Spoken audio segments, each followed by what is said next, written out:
Jadi hari ini kita sedang melakukan observasi di Taman Bhinneka Surabaya. Yeay!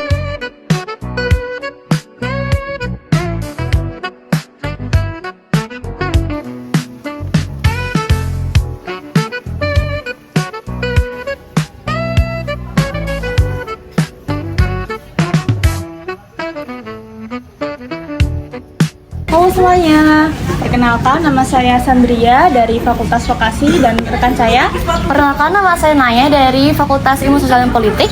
Dan hari ini kita bersama kakak Dengan Kak Tri, salah satu staf di Taman Bhinneka. Oke. Kalau dengar kata kebinekaan, yang terlintas di pikiran saya pasti perbedaan.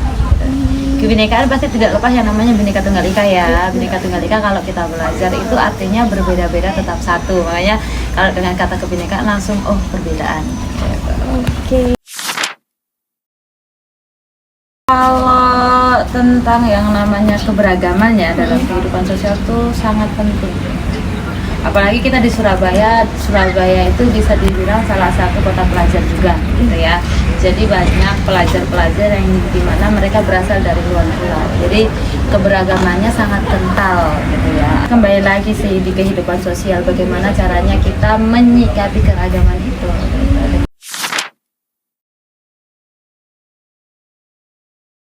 Sangat bisa lah. Sangat bisa. Jadi dari sini anak-anak atau masyarakat, pelajar begitu bisa mengetahui, oh beda ya. Oh ternyata aku orang Jawa sama Kalimantan beda ya gitu. Jadi mereka yang pertama harus menyadari yang namanya perbedaan dulu gitu.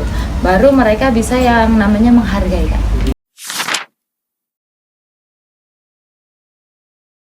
Tantangan ya. Iya. Tantangan terbesar itu adalah ego. Ego. Tantangan terbesar tuh ego gitu. Apalagi sorry ya Gen Z ini ya udah kalau orang Jawa bilang Gen Z ini angel tekuannya Kak. Oh iya. Gitu.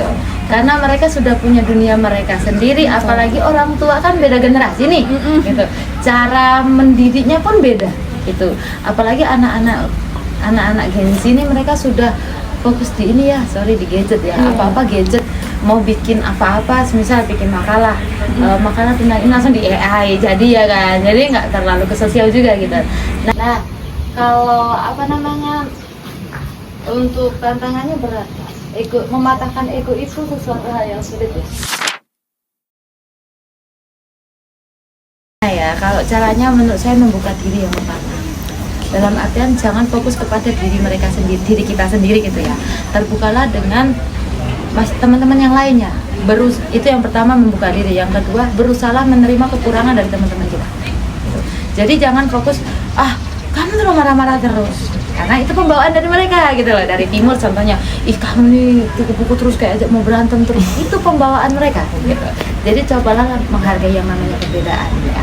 Dari kedua hal ini mulai terbentuk yang namanya sikap menghargai, toleransi. Nah, sikap basicnya sudah terbentuk, lama-kelamaan akan ada yang namanya perubahan kan. Jadi nasionalisme itu akan mulai kelihatan, gitu. Egonya terpatahkan ya. Gitu. Sebenarnya media sosial itu wadah yang tepat. Kembali lagi kepada penyedia konten, wadahnya sudah ada. Kembali kepada penyedia konten, mau nggak membuat konten-konten yang seperti itu. Jangan hanya cuma velocity saja, goyang-goyang saja, jangan. Gitu, diselipkanlah toleransi sedikit-sedikit. Gitu.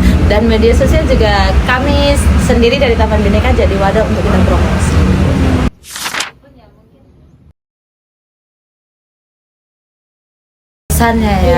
Pesannya adalah buka dirimu seluas mungkin. Jangan membatasi pandanganmu, karena dunia ini sangat luas gitu. Di Indonesia sangat banyak provinsi. Bukalah dirimu dengan perbedaan yang ada, yang pada akhirnya bisa menemukan sikap toleransi. Itu aja. Jadi jangan menutup diri dengan duniamu sendiri. Di luar lebih indah kok. Hai, kali ini saya sudah bersama Kak Alek dan Kak Rahma. Oke, saya kan juga Gen Z ya. Saya juga termasuk generasi Z. Pesan-pesannya cuma simpel sih, jangan terlalu banyak ada ke gadget, sudah itu aja. Lebih ke ke sekitar ya, nggak cuman hidup kalian tuh nggak cuman isinya monitor dan monitor gitu loh. Jadi kalian bisa lihat di sekitar, biar kalian tuh juga jiwa sosialnya itu juga ada, kalian juga bisa ngerasain apa namanya perbedaan dalam keberagaman di Indonesia. Oke, karena Kak Rahma di sini sebagai Gen X ya. Jadi anak Kak Rahma juga seumuran kalian. Iya. Jadi Kak Rahma bisa kasih tahu bahwa betul yang dikatakan Kak Alek, bahwa jangan terlalu lama di depan gadget.